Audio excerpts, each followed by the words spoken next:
కొందరి ప్రామిసెస్ వింటే తాటికాయల లెక్కలు గుర్తుకొస్తాయి. ఓ పార్టీ ఇచ్చిన మాట వల్ల మన భారతదేశం మరోసారి మోసపోయింది.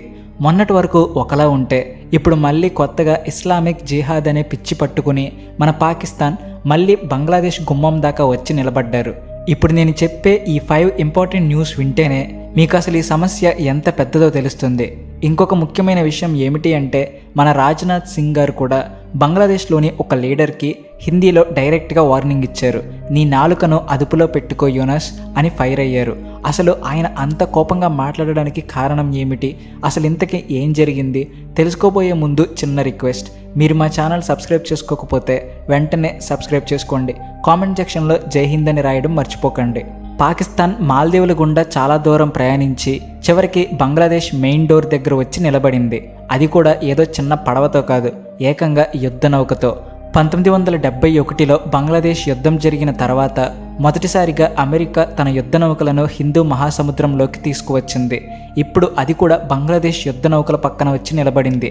ఇంట్లో ఈగల మోత, బయట పల్లకి మోత అన్నట్లుగా ఇదంతా ఒకెత్తైతే బంగ్లాదేశ్ భారతదేశంలో ఉన్న తిరుగుబాటును ఆసరాగా తీసుకుని మన పొరుగు దేశం చైనా మన భారతదేశం నుండి కేవలం 50 కిలోమీటర్ల దూరంలో కొత్త బేస్ను ఏర్పాటు చేసుకుంది. భారతదేశం తరచుగా నోటాం అనే హెచ్చరికలు ఇస్తూ ఉంది. ఈ మధ్య ప్రధానమంత్రి గారు భూటాన్ టూర్కి వెళ్ళినప్పుడు కూడా 2 వైపులా, అంటే ఒకటి ఈశాన్యంలో ఇంకొకటి నార్త్లో నోటాం జారీ చేశారు. భారతదేశం ఎంత పెద్ద దాడికి ప్రిపేర్ అవుతుందో మనం అర్థం చేసుకోవచ్చు. భారతదేశంపై దాడి చేయడానికి బంగ్లాదేశ్ పన్నిన అతి దారుణమైన కుట్ర గురించి నేను మీకు ఈ ఆర్టికల్లో ప్రతి అంశాన్ని క్లియర్గా వివరిస్తాను. దయచేసి ఈ వీడియో చివరిదాకా చూడండి. నేను మీకు ప్రతిదీ సాక్ష్యాలతో చూపిస్తాను. అసలు కుట్ర ఎక్కడి నుంచి స్టార్ట్ అయ్యిందో చూద్దాం. ముందుగా లష్కరే తోయిబా. ఈసారి వాళ్ళ వ్యూహం ఏమిటంటే దాడి పాకిస్తాన్ నుండి కాదు, బంగ్లాదేశ్ నుంచే మొదలు పెట్టాలని ముందుగా ఇబ్తిసామ్ ఇలాహీ జహీర్ అనే వ్యక్తి గురించి చెప్పుకోవాలి. ఇతను లష్కరే తోయిబాకి బంగ్లాదేశ్లో పాయింట్ మ్యాన్గా ఉన్న వ్యక్తి. ఇంకా యునైటెడ్ నేషన్స్ ప్రకటించిన టెర్రరిస్ట్కి చాలా దగ్గర మనిషి. అతని పేరే జహీర్. ఈ వ్యక్తి నిన్న బంగ్లాదేశ్లో పట్టుబడ్డాడు అని మీకు తెలుసా? ఇంకా షాకింగ్ న్యూస్ ఏమిటి అంటే అతను మన ఈస్ట్ కమాండ్లోని ఆర్మీ క్యాంప్లో పనిచేస్తున్నాడు. ఆ బంగ్లాదేశ్ ఉగ్రవాది దగ్గర ఆధార్ కార్డ్, ఓటర్ కార్డ్, ఇంకా డ్రైవింగ్ లైసెన్స్ కూడా ఉన్నాయి. ఇవన్నీ కూడా బంగ్లాదేశ్ నుంచే వచ్చిన డాక్యుమెంట్లు. సో ఎంత పెద్ద కుట్ర జరుగుతుందో చూడండి. మన ఆర్మీలో కూడా అతను పనిచేస్తున్నాడు. ఆ వ్యక్తి నిన్న దొరికాడు. జహీర్ అనే ఈ మనిషి భయంకరమైన ప్లాన్స్ వేస్తున్నాడు. అతను UN నియమించిన గ్లోబల్ టెర్రరిస్ట్కి క్లోజ్గా ఉండడమే కాదు, లష్కరే తోయిబా ఫౌండర్ హఫీజ్ సయ్యద్కి కూడా బంధువు. మొత్తానికి క్లోజ్ రిలేషన్ ఉంది. ఇప్పుడు పాకిస్తాన్లోని మర్కజీ జమీయత్ అల్ హిదా హదీద్కి కార్యదర్శిగా కూడా ఈయనే. ఇంతకీ ఇక్కడ ఒక పాయింట్ ఏంటంటే బంగ్లాదేశ్ను ఎవరు సందర్శించారు? హఫీజ్ సయ్యద్ అండ్ జహీర్లు బంగ్లాదేశ్కి వెళ్ళారు. దీని అర్థం ఏమిటి? చచ్చిన పాము విషం కక్కినట్లు ఇస్లామిక్ జిహాద్ బిహేవియర్ వల్ల పాకిస్తాన్ మళ్ళీ బంగ్లాదేశ్ గుండా మనల్ని టార్గెట్ చేస్తుంది. ఇక్కడ ఒక విషయాన్ని చాలా జాగ్రత్తగా అర్థం చేసుకోండి. హఫీజ్ సయీద్ ఈ లష్కరే తోయిబా ముఠా అధినేత మనపై దాడులకు కుట్ర పన్నుతున్నాడు. అది కూడా బంగ్లాదేశ్ ద్వారా. మరి బంగ్లాదేశ్ అతనికి ఎందుకు సపోర్ట్ ఇస్తుంది? అతని ప్లాన్ ఏంటంటే మతపరమైన ప్రచారం చేయడం, అదే జిహాదిజం. ఈ ఉగ్రవాదులను సృష్టించే ప్రాసెస్లో భాగంగా అతను రెచ్చగొట్టే ప్రసంగాలు చేస్తున్నాడు. అక్కడ యువతను కూడగట్టి నిరుద్యోగంతో ఉన్న పిల్లలను ఉగ్రవాదులుగా మార్చడం అతని మెయిన్ టార్గెట్. లోకల్ రాడికల్స్తో నెట్వర్కింగ్ చేసి పాకిస్తాన్ నుంచి బంగ్లాదేశ్ దాకా భారతదేశానికి వ్యతిరేకంగా ఒక రాడికల్ ఇస్లామిస్ట్ ఫ్రంట్ను ఓపెన్గా పిలుస్తున్నాడు. అంటే పాకిస్తాన్ ప్రజలు బంగ్లాదేశ్కు వచ్చి అక్కడ ఉంటూ మన భారతదేశంపై దాడి చేయడానికి ఉగ్రవాదులను తయారు చేస్తున్నారన్నమాట. అసలు యూనస్కు రాజ్నాథ్ సింగ్ ఎందుకు అంత గట్టి హెచ్చరిక ఇచ్చాడో తెలుసా? యూనస్, నీ నాలుకను అదుపులో పెట్టుకో, నీ చావు నీ తలుపు ముందే ఉంది అని హెచ్చరించారు. హఫీజ్ సయ్యద్ బంగ్లాదేశ్ సరిహద్దుల్లో మన చికెన్ నెక్ ప్రాంతం చుట్టూ తిరుగుతున్నాడు. అతని చావు మాత్రం పక్కా. ఇక్కడ ఇంకొక ఇంట్రెస్టింగ్ విషయం ఏమిటి అంటే ఆ టెర్రరిస్ట్ అందరికీ ఒక మ్యాప్ను గిఫ్ట్గా ఇస్తున్నాడు. ఆ మ్యాప్ ఉన్న పుస్తకం పేరు గ్రేటర్ బంగ్లా. ఆ పుస్తకం లోపల కేవలం గ్రేటర్ బెంగాల్ నిర్మిద్దామని మాత్రమే కాదు, మనం గెలిచిన తర్వాత దాన్ని ఎలా అమలు చేయాలి అనే స్ట్రాటజీ కూడా అందులో క్లియర్గా రాసి ఉంది. యూనస్ ఏకంగా 7,000 కంటే ఎక్కువ మందితో ఒక మిలీషియాని తయారు చేస్తున్నాడు. వీళ్ళు బంగ్లాదేశ్లోని ఉగ్రవాదులకు సపోర్ట్ ఇస్తారు. వీళ్ళకి ఢాకాలో అఫీషియల్ పోలీస్ యూనిఫామ్లు ఇంకా ఆయుధాలు ఇస్తున్నారు. ఇదంతా ఎందుకంటే యూనస్ బంగ్లాదేశ్ను అమ్మేశాడు అని చెప్పడంతో షేక్ హసీనా అవామీ లీగ్ రేపు బంగ్లాదేశ్లో ప్రొటెస్ట్ తెలియజేయబోతుంది. ఈ ప్రొటెస్ట్లో కాల్పులు, బాంబులు, బాణసంచా ఉంటాయి. ఇంకా చావులు కూడా ఉంటాయి. Bleed the north east India అనే కుట్రను చూడండి. దీని స్ట్రాటజీ ఏంటంటే భారతదేశ ఈశాన్య ప్రాంతం మొత్తాన్ని స్వాధీనం చేసుకోవడానికి ప్లాన్ చేస్తున్నారు. ఇప్పుడు ఢాకాలో అవామీ లీగ్ ప్రొటెస్ట్ జరగబోతుంది. ఇందులో పాకిస్తాన్ ఫ్రెండ్స్ అంటే ఉగ్రవాదులు పాల్గొంటున్నారు. అది కూడా బంగ్లాదేశ్ పోలీసుల ముసుగులో.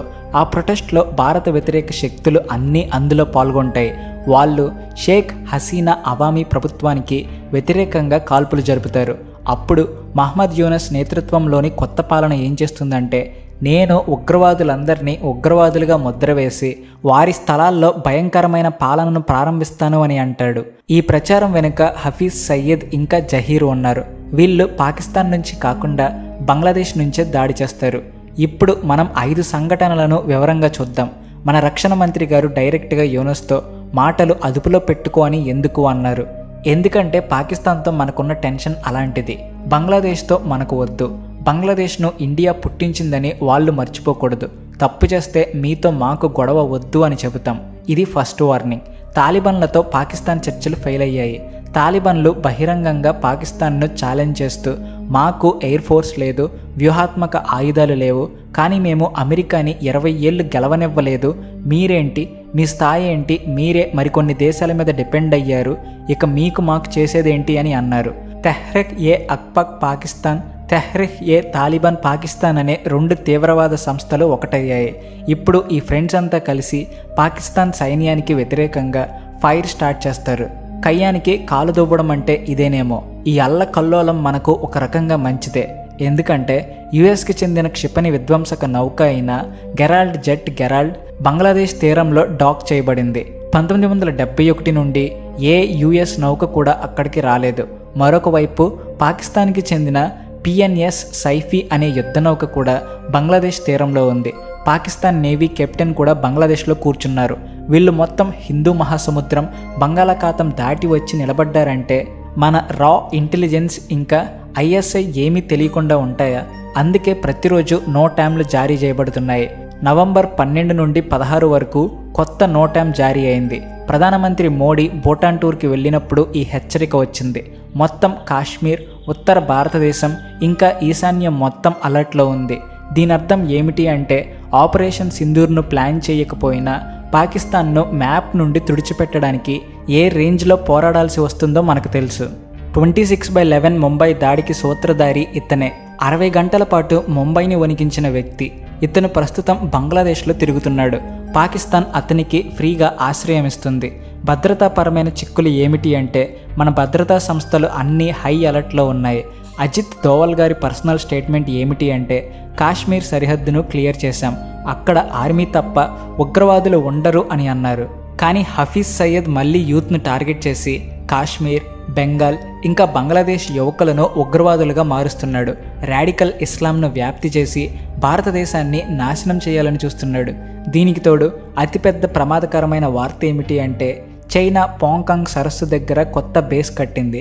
అది మన భారతదేశానికి 50 కిలోమీటర్ల దూరంలోనే ఉంది. మనం కూడా నవోమి ఎయిర్ బేస్ని యాక్టివేట్ చేశాం. 1300 అడుగుల ఎత్తులో దాన్ని పేల్చివేస్తాం. ఇక పారిపోయిన జకీర్ నాయక్ కూడా రెచ్చగొట్టే ప్రకటనలు చేయడానికి, ఇస్లామిక్ జిహాద్ను వ్యాప్తి చేయడానికి బంగ్లాదేశ్కు 1 రోజుల టూర్కి వస్తున్నాడు. అతను పరారీలో ఉన్నాడు కాబట్టి అతన్ని మాకు అప్పగించండి అని భారతదేశం డిమాండ్ చేస్తుంది. తూర్పు సరిహద్దులో మనం భారీ సంఖ్యలో ఆర్మీను మోహరించాం. మనం 75 కంటే ఎక్కువ ఫైటర్ జెట్లను పంపాం. దీనికి ఒక్క క్షణం కూడా పట్టదు. పొగ, నిప్పురవ్వలు మాత్రమే కనిపిస్తాయి, మరేమీ కాదు. బంగ్లాదేశ్ తన లిమిట్స్లో ఉండాలి. 4 గంటల్లో పాకిస్తాన్ను నాశనం చేయగలిగిన భారతదేశం ఇదే. ఫైనల్గా అగ్ని 6 క్షిపణి గురించి చూడండి. ఇది 12,000 కిలోమీటర్ల రేంజ్ను దాటుతుంది.